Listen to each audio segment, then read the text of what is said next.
Friend, welcome back my YouTube channel S N Y classes. तो आज हम इस चैनल के माध्यम से आपको बोर्ड एग्ज़ाम 2026 और 27 के लिए 2026 और 2027 के लिए हम आज आपको अध्याय नंबर 1 वैद्युत आवेश तथा क्षेत्र के बारे में बताने वाले हैं कि वैद्युत आवेश और क्षेत्र क्या क्या है। ठीक है, आप सबसे पहले हम टाइम बर्बाद न करते हुए बस आपसे एक हल्का सा निवेदन करते हैं बच्चों, इस वीडियो को ज़्यादा ज़्यादा शेयर करें और चैनल को सब्सक्राइब करें जिससे कि आने वाली नेक्स्ट वीडियो आप जल्दी पहुंच जाए। और शाम को 7 बजे पर डे, शाम को 7 बजे आपको एक फिजिक्स की वीडियो पर डे मिलती रहेगी इस चैनल पर। ठीक है, तो ज़्यादा मदद न करते हम करते हैं स्टार्ट। आज पूरा हम वैद्युत आवेश क्षेत्र के बारे में जानेंगे। ठीक है, इसके बाद फिर इसके जो भी प्रॉपर्टीज़ हैं वो प्रॉपर्टीज समझेंगे। ठीक है बच्चों, क्या है अपना स्थिर वैद्युत की क्या है बच्चों, हेडिंग डाल लीजिएगा स्थिर वैद्युत की। जब आप वैद्युत आवेश पढ़ने जा रहे हैं तो उस पर स्थिर वैद्युत हमें पता होना चाहिए। तो इसमें स्थिर आवेश एवं उनके प्रभावों का अध्ययन किया जाता है। भाई किसमें स्थिर वैद्युत में क्या कहता है, जो आवेश होते हैं उनके प्रभावों का अध्ययन किया जाता है। बस इतनी बात है, ध्यान रखनी है आपको। क्या करना है इसमें स्थिर वैद्युत में, क्या करना है बच्चों, जो उनके प्रभाव होते हैं उनके मतलब स्थिर आवेशों के प्रभावों का अध्ययन किया जाता है। ठीक है, अब इसका हमें नेक्स्ट हेडिंग डाल लीजिएगा आप इलेक्ट्रिक चार्ज वैद्युत आवेश। इलेक्ट्रिक चार्ज वैद्युत आवेश जब दो पदार्थों को आपस में रगड़ा जाता है, माना दो पदार्थ हैं, इसे आप आपस में रगड़ा जाता है तो ये पदार्थ हल्की हल्की वस्तुओं को आकर्षित करने लगते हैं। इस स्थिति में यह पदार्थ आवेशतम और वैद्युतम कहलाते हैं। उदाहरण के लिए कांच की छड़ एवं रेशम। ठीक है, अब बच्चे देखो हम समझाते हैं कि क्या है वैद्युत आवेश। जब दो पदार्थ आपस में रगड़े जाते हैं, ठीक है, तो यह पदार्थ हल्की हल्की वस्तुओं को अपनी आकर्षित कर लेते हैं। जैसे कि हम बाल अपने कंघा या बाल में रगड़ते हैं तो देखो समझाएं हम, समझ लीजिएगा। जैसे कि हमारे सिर के बाल हैं, ठीक है, हम अपने बालों में एक कंघा या कंघी को रगड़ते हैं। ठीक है, तो रगड़ने के बाद जब हम कागज़ के टुकड़ों के पास ले आते हैं ना, लाइव अगर वीडियो बना रहे होते हैं तो आपको दिखाते हैं बच्चों कैसे क्या करते हैं। तो ले आते हैं तो उससे हमारा क्या होता है, जो कागज़ टुकड़े होते हैं वो हल्की हल्की गति करने लगते हैं या हल्की हल्की मतलब वस्तु और आकर्षित होने लगते हैं। ठीक है, तो वही यहाँ समझाया गया है। ठीक है, इसके बाद कह रहा है नोट पॉइंट, देखो कह रहा है नोट, किसी वस्तु पर इलेक्ट्रॉन की अधिकतम या कमी को वैद्युत आवेश कहते हैं। या फिर हम ऐसे कह सकते हैं किसी वस्तु पर इलेक्ट्रॉन की अधिकतम या कमी। भाई या तो हम वैसे कहते हैं रगड़ने, मतलब जब किसी वस्तु को रगड़ते हैं तो आपस में वो पदार्थ हल्की हल्की वस्तु को अपनी आकर्षित कर लेते हैं, ऐसे कहते हैं। या तो हम यह बोलते हैं किसी वस्तु पर इलेक्ट्रॉनों की अधिकतम या कमी को वैद्युत आवेश कहते हैं। यदि वस्तु पर इलेक्ट्रॉन की अधिकता तो वह ऋणावेशित होगी, यदि वस्तु पर इलेक्ट्रॉन की कमी है तो वस्तु धनावेशित होगी। तो नोट पॉइंट डाल लेना। ठीक है बच्चों, फिर उसके बाद किसी वस्तु पर इलेक्ट्रॉन की अधिकता या कमी को वैद्युत आवेश कहते हैं। यदि वस्तु पर इलेक्ट्रॉन की अधिकतम है तो उसे ऋणावेशित कहेंगे, और यदि वस्तु पर इलेक्ट्रॉन की कमी है तो उसे धनावेशित कहेंगे। यदि वस्तु पर इलेक्ट्रॉनों की अधिकता है तो वह ऋणावेशित कहलाएगी। ठीक है, यदि वस्तु पर इलेक्ट्रॉनों की कमी है तो वह वस्तु धनावेशित कहलाएगी। ठीक है, ये बात समझ लीजिएगा बच्चों। नोट, किसी वस्तु पर इलेक्ट्रॉन की अधिकता या कमी को वैद्युत आवेश कहते हैं। ठीक है, माना कोई वस्तु है उस पर इलेक्ट्रॉन की अधिकतम है और कमी भी है तो ऐसे को वैद्युत आवेश कहेंगे उस पर। ठीक है, यदि वस्तुओं पर इलेक्ट्रॉनों की अधिकता है तो वह धनावेशित होगी। ठीक है, और यदि वस्तुओं पर इलेक्ट्रॉन की कमी है तो वह क्या होगी वो, यदि वस्तुओं पर इलेक्ट्रॉन की अधिकता है तो वह क्या होगी, ऋणावेशित होगी। ठीक है, और यदि वस्तुओं पर इलेक्ट्रॉन की कमी है तो क्या धनावेशित होगी। ठीक है, इसके बाद हमारा नेक्स्ट पॉइंट आता है आवेश के प्रकार, टाइप ऑफ चार्ज। ठीक है, देखो अच्छा, आवेश के प्रकार।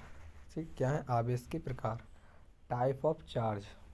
ठीक है, आवेश दो प्रकार के होते हैं। कितने प्रकार होते हैं बच्चों, आवेश दो प्रकार के होते हैं, धनावेश और ऋणावेश। देखो आवेश के दो प्रकार होते हैं बच्चे, हमने आपको दो प्रकार के हो गए, कौन कौन से, धनावेश पॉजिटिव चार्ज और ऋणावेश नेगेटिव चार्ज। ठीक है, इलेक्ट्रॉन की कमी और इलेक्ट्रॉन की अधिकता, मतलब ऋणावेश होगा तो इलेक्ट्रॉन की अधिकता होगी, धनावेश होगा तो इलेक्ट्रॉन की कमी होगी। ठीक है, अब नोट पॉइंट बच्चे एक और भी है, ये भी डाल लो आप। नॉट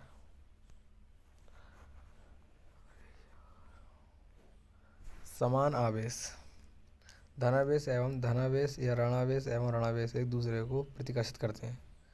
भाई जब समान आवेश हैं, धनावेश है धनावेश या फिर ऋणावेश है ऋणावेश, एक दूसरे को क्या करेंगे, प्रतिकर्षित करेंगे। ठीक है, आकर्षित नहीं करेंगे, क्या करेंगे, प्रतिकर्षित। ठीक है, क्या करेंगे, प्रतिकर्षित, प्रतिकर्षित करेंगे। ठीक है, क्या करेंगे, प्रतिकर्षित। ठीक है, विपरीत आवेश एक दूसरे को क्या करेंगे, आकर्षित करेंगे। देखो अगर सेम आवेश हैं तो एक दूसरे को क्या करेंगे, प्रतिकर्षित करेंगे। ठीक है, और विपरीत आवेश है तो एक दूसरे को क्या करेंगे बच्चों, जैसे धनावेश और ऋणावेश तो एक दूसरे को क्या करेंगे, वो आकर्षित करेंगे। ठीक है, आवेश दो प्रकार के होते हैं, ऋणावेश धनावेश, मतलब पॉजिटिव चार्ज नेगेटिव चार्ज।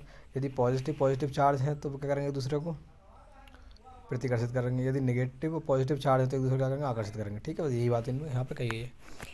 ठीक है बच्चों, फिर इसके बाद वैद्युत आवेश का मात्रक। अब वैद्युत मतलब यूनिट ऑफ इलेक्ट्रिक चार्ज। अब भाई इलेक्ट्रिक चार्ज हमने बताया था आपको क्या होता है, कि दो वस्तुओं पर रगड़ने पर जो वस्तु से हल्के आगे उसे इलेक्ट्रिक चार्ज कहते हैं। ठीक है भाई, हम बताया। अब इसका हमें क्या करना है बच्चों, इसका हमें वैद्युत आवेश या इलेक्ट्रिक चार्ज का हमें यूनिट दिखाना है। यूनिट पूछ लेता हमसे वैद्युत आवेश का यूनिट क्या होता है, तो यूनिट ऑफ इलेक्ट्रिक चार्ज। ठीक है, तो क्या लिखेंगे बच्चों, एस के प्रगति में आवेश का मात्रक कूलाम होता है। ठीक है, आपको पता होगा कि आवेश का जो मात्रक होता है कूलाम। ठीक, कूलाम होता है। इसे हम सी से प्रेस करते हैं, सी से इंटरप्रेट करते हैं। ठीक है, अब ठीक है, ये तो हो गया। अब बीमा कैसे निकालेंगे,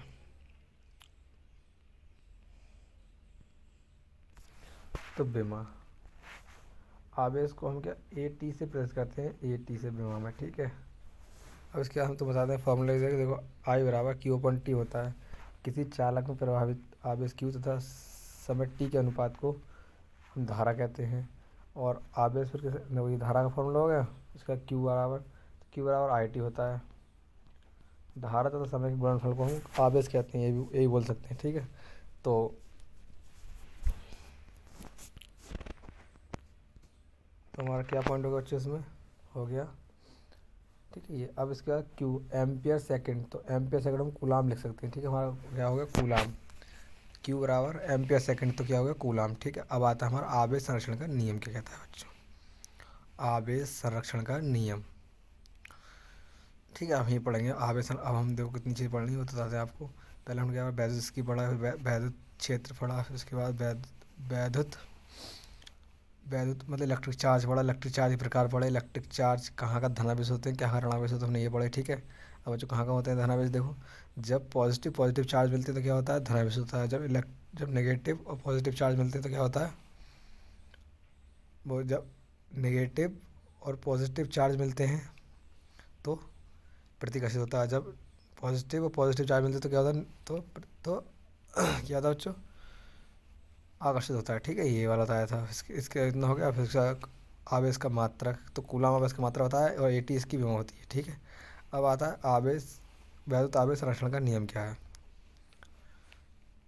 वैद्युत आवेश संरक्षण का नियम। ठीक है बच्चों,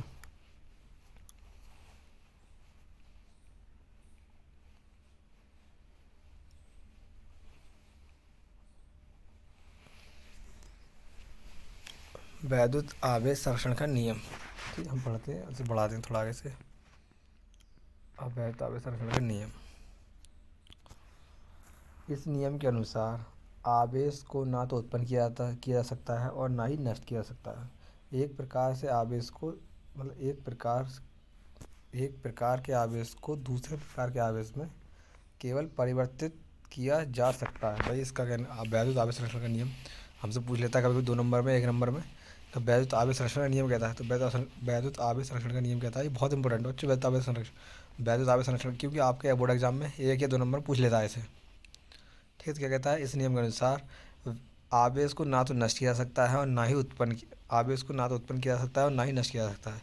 एक प्रकार के आवेश को दूसरे प्रकार के आवेश में केवल परिवर्तित किया जा सकता है। ठीक है, ये बात बोल रहा है यहाँ पर, और कुछ नहीं इसका नियम। ठीक है, अब इसके बाद मूल आवेश क्या होते हैं, फंडामेंटल चार्ज।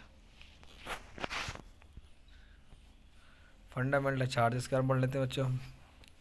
किसी आवेशित कण पर जितना न्यूनतम आवेश रह सकता है उसे मूल आवेश कहते हैं। इसे ई से प्रदर्शित करते हैं। भाई मूल आवेश क्या है? तो किसी आवेशित कण पर जितने न्यूनतम आवेश रह सकते हैं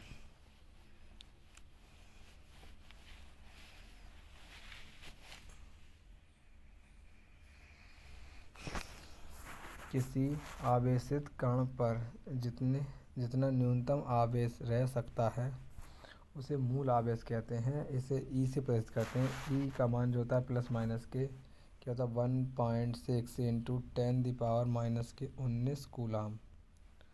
ठीक है, ये होता है हमारा। इसके बाद हमारा नेक्स्ट पॉइंट आता है आवेश का क्वांटीकरण।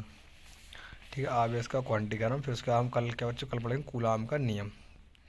तो आज हम आवेश का क्वांटीकरण पढ़ लेते हैं। ठीक है, क्वांटीकरण। ठीक है बच्चों, फिर इसके बाद हम कल क्या करेंगे इसका कूलाम का नियम। कल से हमारा स्टार्ट होगा कूलाम का नियम। आवेश को अनिश्चित रूप से विभाजित नहीं किया जा सकता। किसी आवेशित कण पर आवेश plus e plus 2e plus 3e dot dot अनंत जाता हो सकता है, लेकिन इसकी विभिन्न रूपों में कभी नहीं हो सकती। इसी ही आवेश का क्वांटीकरण परमाणु कहते हैं। ठीक है भाई, आवेश को अनिश्चित रूप से विभाजित नहीं किया जा सकता। जो आवेश है उसे हम अनिश्चित रूप से विभाजित नहीं कर सकते। किसी आवेशित कण पर आवेश जो होता है वो e प्लस 2 मतलब 3e डॉट अनंत हो सकता है, लेकिन इसकी विभिन्न रूप से नहीं हो सकता। ठीक है, इसी गणना को हम क्या कहते हैं आवेश को क्वांटीकरण कहते हैं। ठीक है, तो बच्चों कल हमारा होगा कूलाम का नियम। ठीक है, कल क्लास में ज़रूर आना, आपको कूलाम का नियम पूरा समझाएंगे एकदम बेसिक तरीके से। ठीक है, फिर उसके बाद हमारा नेक्स्ट पॉइंट आता है कूलाम नियम के बाद बलों का अध्यारोपण सिद्धांत। ठीक है, ये समझाएंगे। उसके बाद आपको पूरा एकदम समझाए चलेंगे। ठीक है, तो कल हमारा कूलाम का नियम होगा बच्चों, तो कल क्लास में ज़रूर आना। और अगर आप चाहते हैं कि एक बार इसका रिवीजन कराया जाए तो इसका PDF मतलब इसके जो नोट्स हैं वो पाना चाहते हैं तो कमेंट में एक बार ज़रूर लिख दें कि हमें सर नोट चाहिए। ठीक है, तो धन्यवाद वॉचिंग दिस वीडियो, और मिलते हैं नेक्स्ट वीडियो में कल शाम 7 बजे।